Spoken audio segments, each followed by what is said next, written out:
저는 종종 제가 살고 있는 이 아파트요, 엘리베이터를 타고 오르내리면서 한 라인에 살고 있는 이 주민들을 만날 때마다 이렇게 인사합니다. 반갑습니다. 안녕하십니까?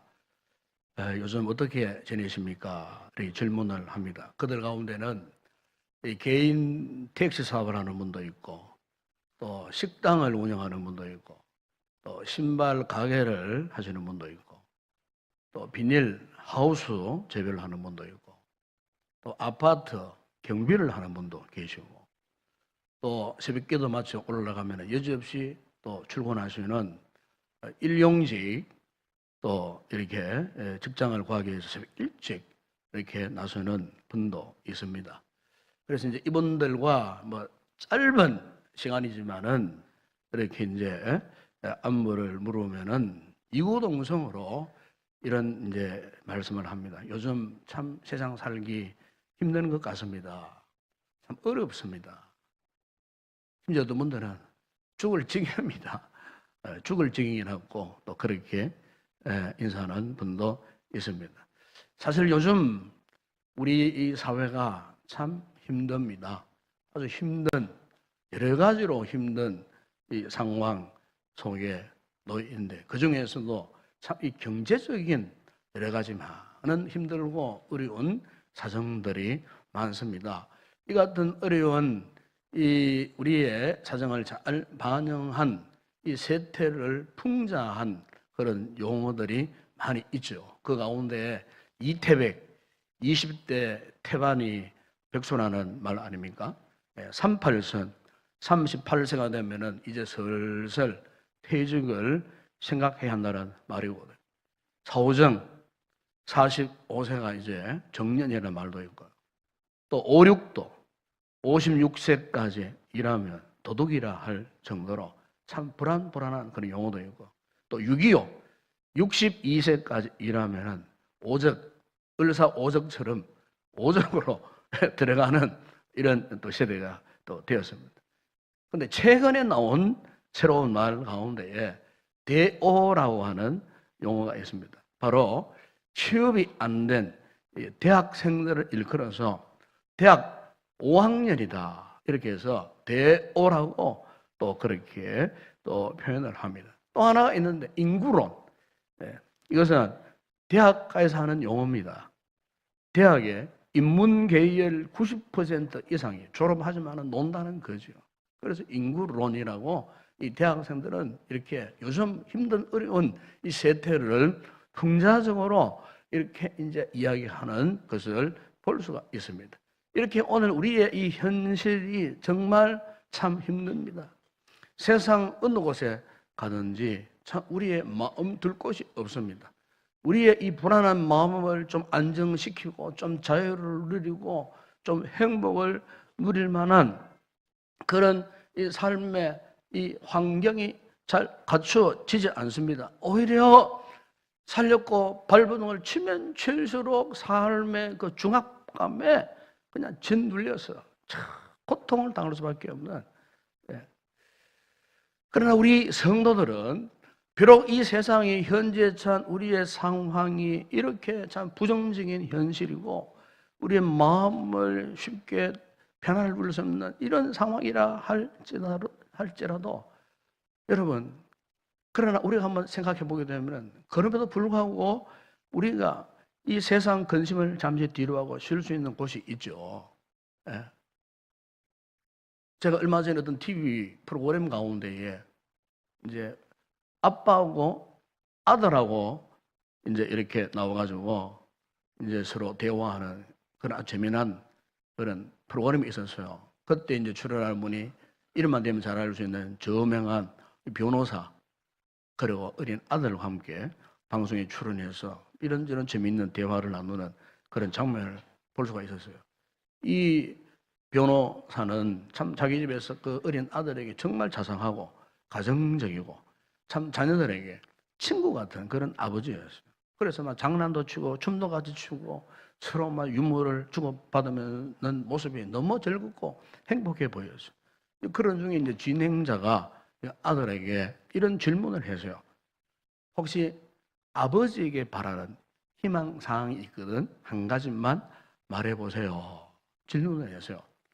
그 질문하니까 이 아들이 잠시 멈칫거리고 생각하더니만은 대답을 하는데, 아빠는 우리 집에서 팬티만 입고 다니시는데 집에서도 좀 품위를 지켰으면 좋겠어요. 그래서 아빠는 우리 집에서 팬티만 입고 다니는데 품위를 좀 지켜달라.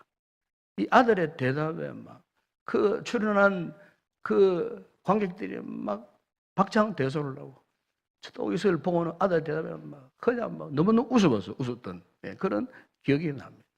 여러분, 사실 그렇잖아요. 밖에 나가면은 변호사지만은 집에 들어와서는 변호사 아니잖아요. 그러면 집에 들어오면 누구든지 들어오면은 뭐 참 자유롭잖아요. 그냥 옷 훌렁훌렁 벗어버리고, 때로는 뭐 팬티만 입고 돌아다닐 수 있어요. 네. 이게 우리 집이니까 가능한 거예요. 그렇지 않습니까, 여러분? 만약 그 변호사가 사무실에 가서 팬티 바람으로 돌아다니고 어디 가서 팬티 바람으로 돌아다니면 정상적인 사람으로 볼 수 있겠느냐 그 말이에요. 그러나 우리 집이니까 끄리낌이 없는 거예요. 뭐 자유로운 곳이잖아요. 이 가정이야말로 어떤 면에서는 굉장히 자유로운 곳이고 최고의 쉼터고 모든 것을 가능하게 할 수 있는 이 가족 간에 그야말로 친밀한 생명적 관계가 있는 그 가정. 이 가정이 만약에 정장하고 넥타이 메고 맨날 이렇게 정주하고 살아라 하면은 그 가정에서 제대로 살겠느냐 그 말이에요. 예? 가정만큼 자유로운 것이 없고 가정만큼 우리의 마음에 지친 마음을 들 곳이 없어요. 가정만큼 행복한 처소가 없더라 그 말이에요.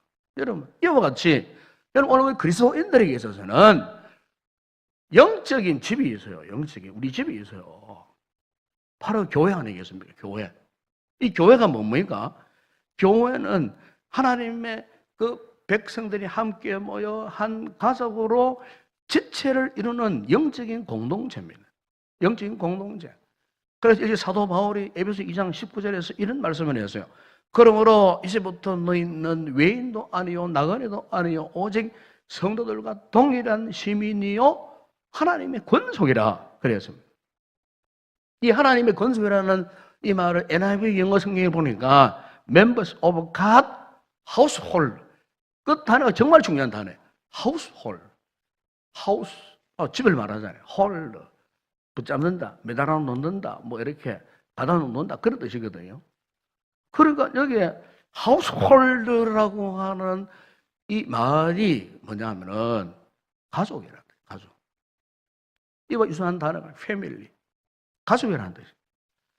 그래서 사도 바울이 이 하나님의 이 거룩한 공동체를 표현하면서 한마디로 우리는 하나님의 가족이다.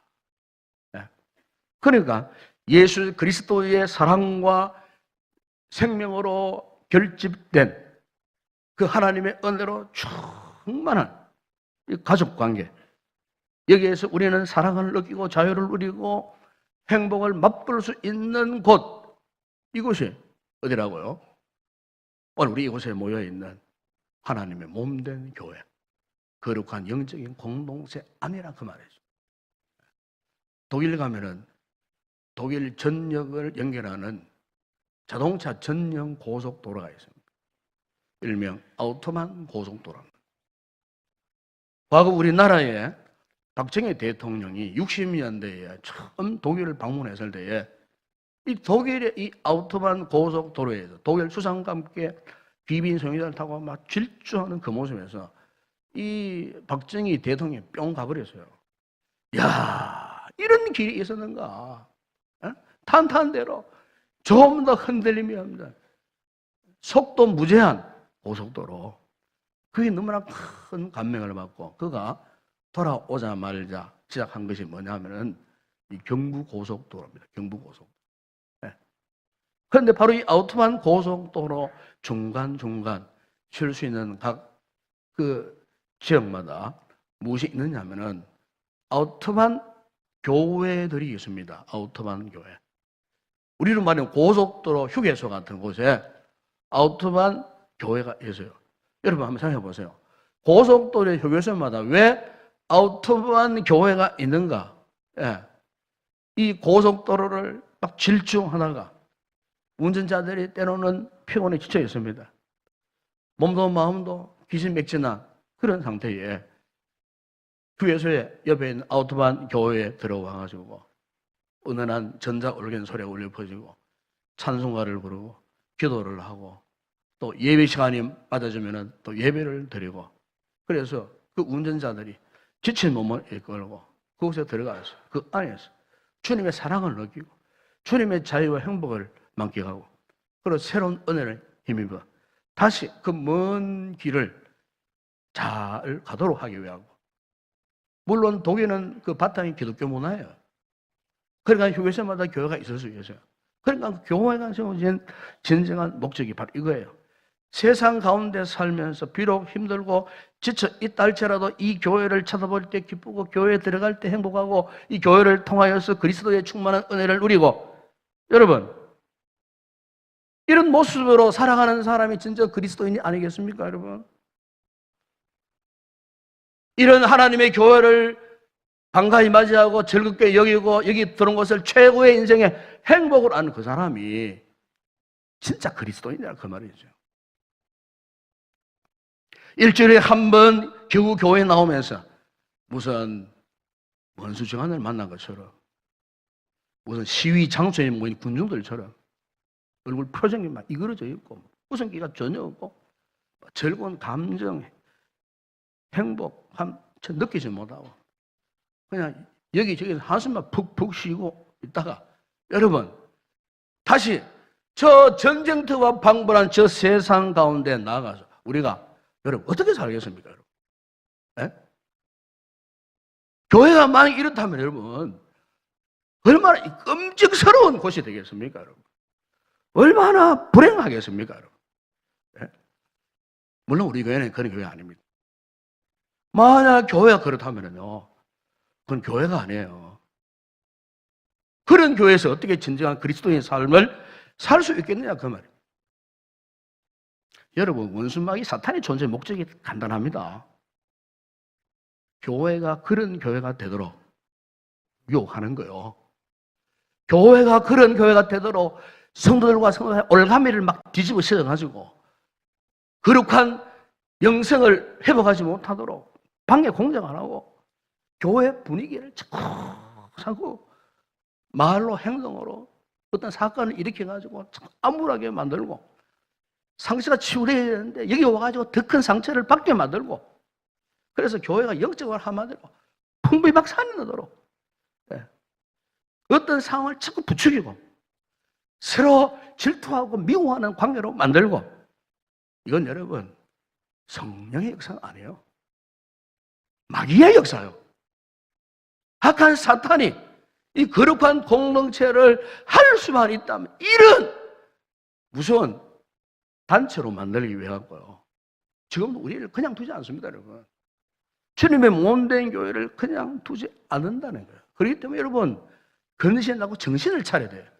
이런 마귀의 유혹에 추워도 유혹을 받으면 안 된다 그 말입니다. 한순간도 우리의 생각이나 마음이 이런 마귀의 간악한 흉계에 뺏겨서는 안 된다 그 말이에요. 그래서 여러분 이 교회사를 보게 되면은 이 초대 교회 때부터 초대교회 성도들이 모일 때마다 인사했던 인사 내용이 있어요. 그게 뭐냐면은 하나님을 아버지로 교회를 어머니로 교우들을 내 가족처럼 느낄 수 있는 그리스도인이 됩시다.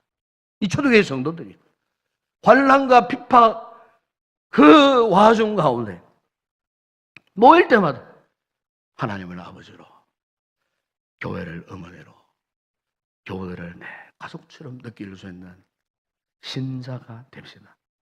바라기는 2019년도 우리 교회가 정말 이 같은 행복한 교회, 이 같은 건강한 교회가 되었으면 좋겠습니다. 잘 섬겨갔으면 좋겠습니다. 이 교회에 들어오면 저절로 우리 마음에 평안이 넘치고 행복함이 넘치고 여러분 어떻습니까? 한번 물어보겠습니다. 여러분 교회 들어올 때 부담스럽습니까? 예? 교회 들어오니까 막 별로 막 싫습니까? 어떻습니까? 교회에 들어오는 것 자체가 싫어지고 이 예배당에 들어오는 것 자체가 부담스러워지고 예배당에 들어와도 별 느낌이 없다. 사실 그것은 다른 문제가 아니고 자신의 문제예요. 자기 문제예요. 자신을 한번 면밀하게 돌이켜봐야 돼요. 생활생활을 이렇게 오래 했는데도, 이렇게 교회 생활을 했는데도 여전히 이 교회를 통한 진정한 행복을 느끼지 못해요. 즐거움을 느끼지 못해요. 기쁨이 없어요. 그러면 그거 누구 문제입니까? 교회 문제겠습니까? 주님의 문제겠습니까? 하나님의 문제겠습니까? 자기 문제, 자기 문제. 문제는 그 자기 문제를 스스로 깨닫지 못한다는 거예요. 내가 영적으로 어떤 상태에 있는 일조차도 모르고 지금 습관적으로 그냥 종교생활만 할 뿐이에요. 종교생활.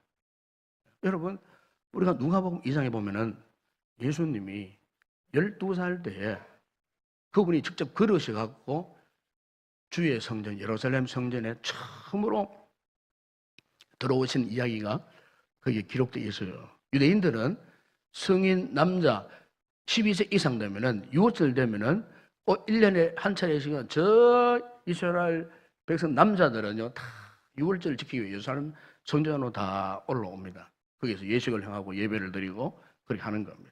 그 예수님이 마침 12살 되는 해에 직접 그분이 하나님이시지만은 직접 걸으셔가고 육신의 부모인 요셉과 마리아와 함께 성전에 올라오셔서요. 난생 처음 성전에 가신 주님 너무나 기뻐하셨어요. 성전을 바라보는 것이 너무나 행복했습니다. 성전에서 서로 성경 이야기를 주고받는 것이 너무 즐거웠어요. 얼마나 즐거우셨던지. 그런데 부모님과 함께 고향으로 돌아가야 한다는 것조차도 잊어버린 채 사흘 동안 그곳에서 머물고 계셨어요.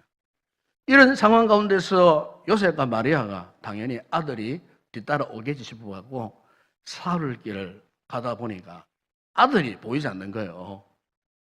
그래서 다시 예루살렘으로 돌아온 거야. 사흘길을 걸어가지고. 보니까 예수님이 사흘 동안 어디 계셨느냐? 성전 안에 머물러 계시고 성전에서 이 사람 저 사람과 말씀을 나누는 그러면서 너무너무 행복한 표정을 짓고 있는 그 모습을 보고 누가복음 2장 48절에 보시면은 그의 부모가 아이야 어찌하여 우리에게 이렇게 하였느냐? 보라 네 아버지와 내가 얼마나 근심하며 찾은 줄 아느냐?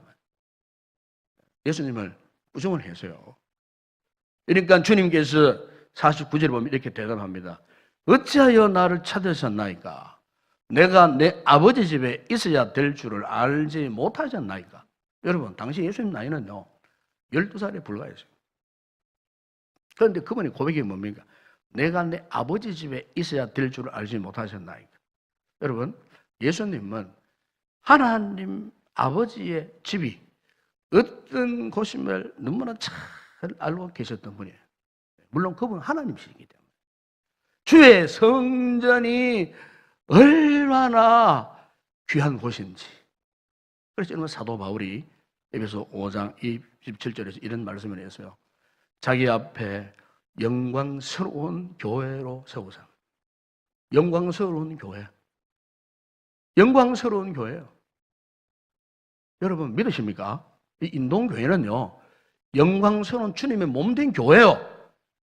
영광스러운 교회라고 말해요. 영광스러운 이 교회에 아무나 못 들어와요. 하나님이 부르시고 택하시고 구원받은 당신의 자녀들만 여기 나와서 영광스러운 아버지 하나님 앞에 예배 드릴 수 있는 특권을 주신 거예요. 이 놀라운 복을 받은 우리예요. 네. 예수님이 같은 행적을 보게 되면요, 영적인 성숙은요 나이와 상관이 없어요. 나이가 아무리 많아도 영적으로 미숙한 사람들이 많아요. 그런데 보세요. 나이가 어리다고 영적으로 미숙한 게 아니에요. 예수님이 나이가 육신의 나이는 어리지만은 얼마나 그분이 영적으로 성숙하신 분인지를 여기에서 우리가 볼 수 있는 거예요. 그 어린 소년의 나이지만은 하나님의 성전 안에 와서 아버지의 성전 안에서 아버지 하나님의 사랑을 느끼고 아버지의 체험을 느끼고 아버지의 품 안에 있는 행복을 맛본 거예요. 시간 가는 줄 모르고 사흘 동안 그 성전에 머무는 그 즐거움, 행복함.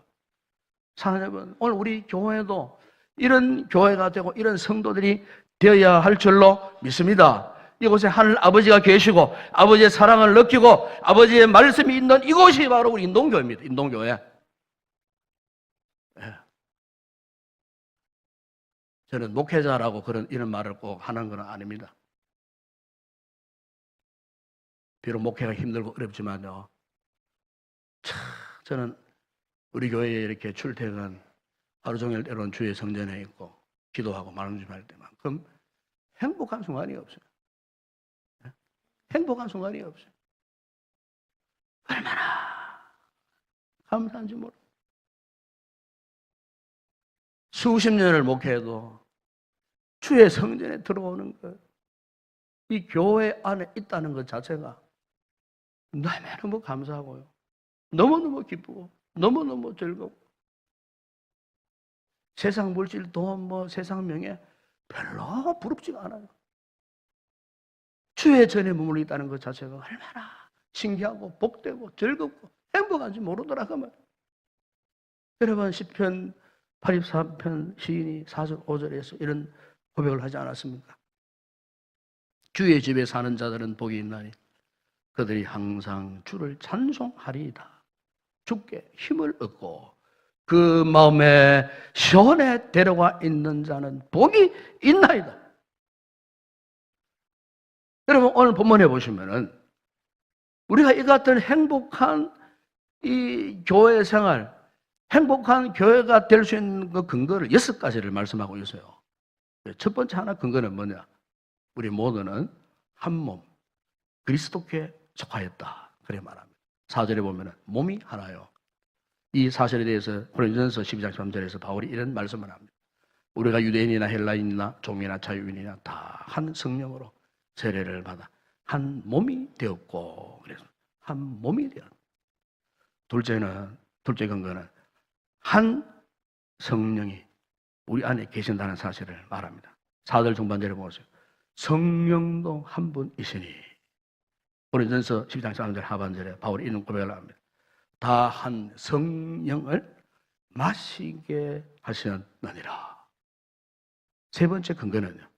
한 소망 안에서 하나님 나라에 대한 부름을 받았다고 말씀합니다. 4절 하반절에 보세요. 너희가 부르심의 한 소망 안에서 부르심을 받았느니라. 넷째 근거는 한 주님이신 예수님을 믿고 같은 신앙 고백을 하고 있다는 사실을 말합니다. 5절에 보세요. 주도 한 분이시요 믿음도 하나요. 다섯 번째 근거는 한 세례에 참여했다고 말씀합니다. 5절 하반절에 세례도 하나요. 마지막 여섯 번째 근거가 뭡니까? 한 분 아버지를 모시고 살고 있다는 겁니다. 6절에 보세요. 하나님도 한 분이시고 만유의 아버지시고 만유에 계시고 만유를 통일하시고 만유 가운데 계시노라. 이렇게 여러분 보세요. 한 몸, 한 성령, 한 소망, 한 주님, 한 세례, 한 분 아버지 하나님. 여러분, 우리 성도들은 이렇게 그분을 모시고 있는 영적인 하나님의 가족이라는 사실 여러분 믿으십니까? 여러분 솔직히 한 말 해보세요. 여러분 사촌간 1년에 몇 번 만납니까? 1년에. 아니면 저 부모님이 저 멀리 계실 때 여러분 1년에 부모님을 몇 차례 만납니까? 대답을 안 하시나? 예? 그래 한번 물어봅시다. 사촌이 가깝습니까? 이 교회 안에 우리 영적 공동 지체가 더 자주 만납니까? 우리가 더 많이 만나죠. 셀 가족들 매주 만나요, 매주. 우리 성도들 매주일 이곳에 나와 만나잖아요. 매주일 만나요.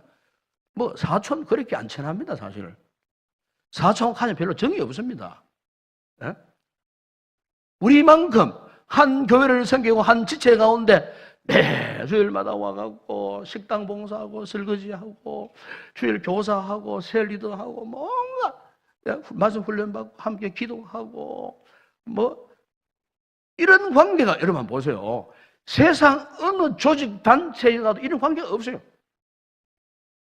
교회만큼 이런 절친한 이런 관계가 없다라는 거예요. 예?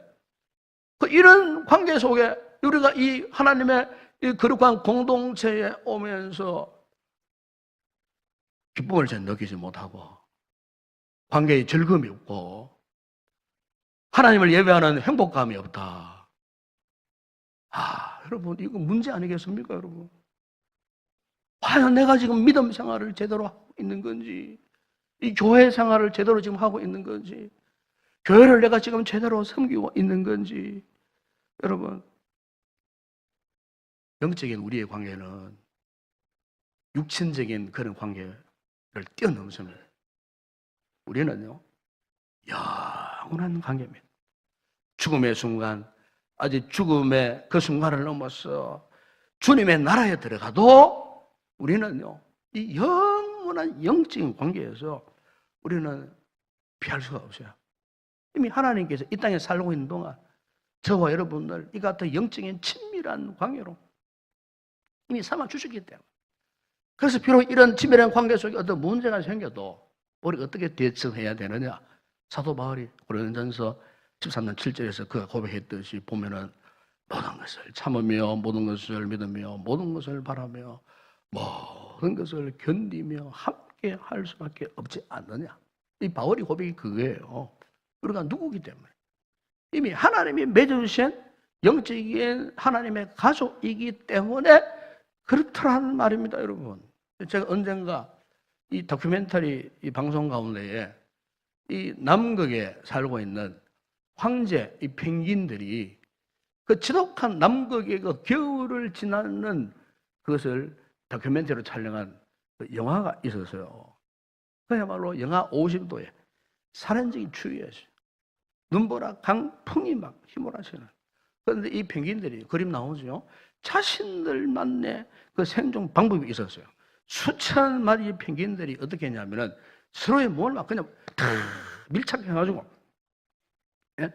바깥에서 막 50도의 그 차가운 그 살인적인 추위와 함께 막 바람이 막 세차게 눈보라가 세차게 휘몰아쳐도 그럴수록 이 펭귄들이요 더 막 이렇게 밀착한 관계. 예, 그러니까 이 자신들의 체온을 갖다 나누는 거예요. 예? 더 신기한 것은요, 맨 바깥에 있던 녀석이 점점 안으로 가고 안에 있는 놈이 점 밖으로 나와요. 여러분 대단히 신기하더라고요. 안에 있으니까 나는 자리 잘 차지했다. 이거 내 자리다.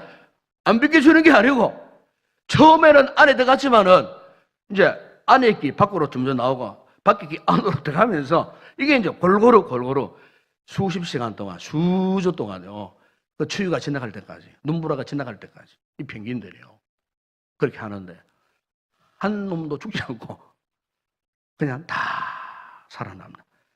민물들이지만은 참 대단한 녀석들이구나. 네? 제가 거기서 그걸 본 겁니다. 주님의 몸된 교회가 어떤 교회인가? 네? 우리 성도들이 남극에 그 펭귄들이 살아남으려고 생존 본능을 발휘하면서까지 추위를 함께 나누면서 자신의 몸의 열기를 함께 나누면서 마지막까지 버티고 하나도 죽지 않고 다 살아남. 여러분 오늘 저와 여러분에게 우리가 주님의 몸된 교회를 사랑하고 우리 지체끼리 정말 이런 자세를 가지고 한 해 동안 교회 생활, 믿음 생활을 잘 할 수 있기를 주의 이름으로 축원합니다. 그래서 바울이 오늘 본문에 보세요. 1절이야 3절에 이런 권면을 하잖아요. 그러므로 주 안에서 갇힌 내가 너희를 권하노니 너희가 부르심을 받던 일에 합당하게 행하여 모든 겸손과 온유로하고 오래 참음으로 사랑 가운데서 서로 용납하고 평안에 매는 줄로 성령이 하나 되게 하신 것을 힘써 지키라. 여러분 교회가 행복한 공동체가 되고 우리가 행복한 교회 생활을 하기 위해서 겸손하고 온유하고 오래 참고 어떤 상황 가운데에서도 서로 용납하고 제가 하나를 더 추구한다면요 이걸 추구하고 싶어요. 질서입니다. 질서. 이 교회 질서 정말 중요합니다, 여러분. 이 질서라는 말을 산 찾아보니까 용어가 이래요.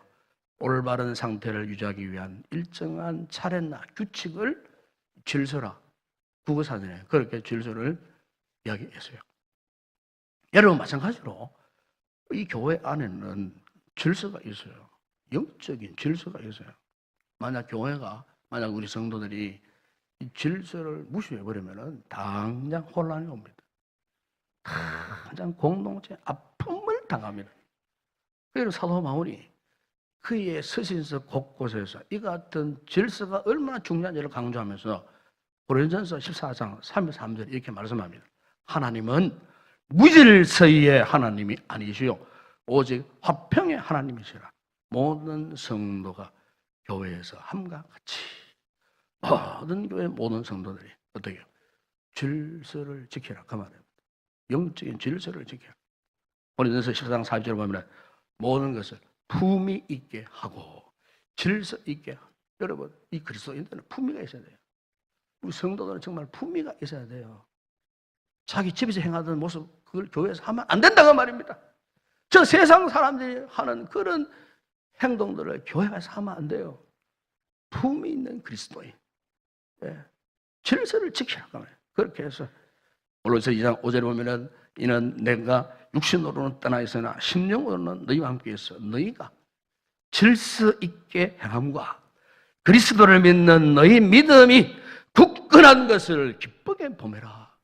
질서 있게 행동하면 주님이 기쁘게 보시는 거예요. 살루 3장 7절 보면은 어떻게 우리를 본받아야 할지를 너희가 스스로 아느니 우리가 너희 가운데서 무질서하게 행하지 아니하며. 여러분 때때로 교회가 왜 불행해지는가? 어떤 소유나 어떤 지위나 환경 때문이 아닙니다. 저도 오래 목회를 하면서 항상 깨닫게 되는 게 교회가 때로는 혼란스러워지고 상처를 주고받고 교회가 불행해지는 가장 큰 원인은요, 우리의 신앙과 우리의 성품 때문이에요. 특히 성품 때문에. 여러분 각자 사람의 성격이나 기질은 절대로 안 바뀝니다. 그건 타고난 천성적인 그것은 안 바뀌어요. 그러나 잘못된 환경에서 자라고 잘못된 관계에서 싹 트여 있는 내 마음에 있는 성품, 사실 그것은 우리 인격의 열매거든요. 인격이 잘못돼가고 잘못 훈련받아가지고 잘못된 환경에서 자라가지고 인격이 잘못돼가고 맺어지는 성품이 있어요. 이 성품은 변화가 옵니다. 예수를 제대로 믿고 신앙생활을 제대로 하고 은혜 속에 변화된 삶을 살면요, 반드시 성품의 변화가 오는데 그 성품이 뭡니까? 성령의 열매요. 갈라디아서 5장 22, 23절에 보면 사랑, 희락, 화평, 오래 참음, 자비, 양성, 충성, 온유, 절제. 이 성품을 말하는 거예요. 우리 신앙생활의 최종 목적은 하나님 앞에 이런 성품을 맺는 거예요. 신앙생활을 아무리 오래 했는데 이런 성품이 없어요. 이 열매가 없어요. 그럼 뭔가 우리 신앙생활에도 문제가 있었다 그 말이에요. 우리 성도들이 한 교회를 섬기고 한 하나님의 가족으로 행복한 교회 생활을 하기를 원한다면 환경 탓하지 마세요. 또 누구 탓하지 마세요. 먼저 자신을 돌아봐야 돼요. 과연 내가 이 같은 영적인 아름다운 이 성품을 맺고 있는가? 그래서 하나님과의 진정한 영적인 이런 친밀한 관계 속에 내가 지금 살고 있는가? 이게 안 되면은 우리 생활, 우리 신앙생활 불행해지는 거예요. 교회 생활 재미없어요. 행복해질 수가 없어요. 여러분 아마 아주 아시겠지만 이 기러기들이 생존을 위해서 어떻게 합니까? 때로는 수천 킬로, 때로는 수만 킬로를 비행합니다. 이 기러기들이 그 먼 길을 비행할 때 비행 대회를 보게 되면 항상 V자입니다. V자 맨 앞에 그 대회 선두 주자 리드 우두머리가 제일 먼저 날아갑니다. 날아가면서 어떻게 합니까? 앞에 리드가 막 깍깍 까르르 막 소리를 지르고 막 우리 운다 표현하지만 우는 게 아니에요. 맨 뒤에 따라가는 그 마지막 멤버가 또 같이 반응을 해줍니다. 우리 살아오고 나면 으이샤 영차 그 뜻이에요. 이 기러기들이 그렇게 해서 막 수만 리길 날아가다가 그 가운데 한 마리가 날개 힘을 잃어버리잖아요. 대리에서 어긋나면은요 즉시 두 마리가 한 조가 되어가지고 날개를 잃은 한 마리를 책임지는 거예요. 끝까지 앞에는 정상 속도로 날아가지만 처진 이 비둘기는 속도가 느려지잖아요. 이 두 마리가 함께 그 느려지는 속도에 맞춰가고 어떻게 합니까? 상으로 말하면 위로하고 격려하고 용기를 주고 힘을 북돋아주고 이렇게 다 왔다 힘을 내라 다 왔다 힘을 내거라 이렇게 같이 부둥 하다가 속도를 누리면서 이제 회복이 되잖아요. 나중에 정상적인 대열에 합류해가지고 그들이 목적하는 목적지까지 능히 나라가 도착하고 겨울을 지내는. 여러분, 이 철새되는 모습을 보더라도 대단하지 않습니까, 여러분? 오늘 우리 교회 역시 올 한 해 우리 성도들, 우리 교회가 정말 한 해의 신앙의 먼 여정을 비행할 때에 여러분, 우리 서로 위로하고 격려하고 돕고, 네? 어떤 멀고 험난한 어려운 길에서도 예수 십자가의 사랑으로 위로하고 격려하고 끝까지 함께 날아가는 이 복된 한 해가 되었으면 참 좋겠습니다. 이를 위해서 겸손, 온유, 오래 참음, 용납, 질서를 지키고 정말 아름다운 성품을 유지한 채 올 한 해 정말 교회에 나오는 게 행복하고 즐거운 그런 복스러운 성도들, 행복한 우리 교회가 되시기를 주의 이름으로 축원합니다.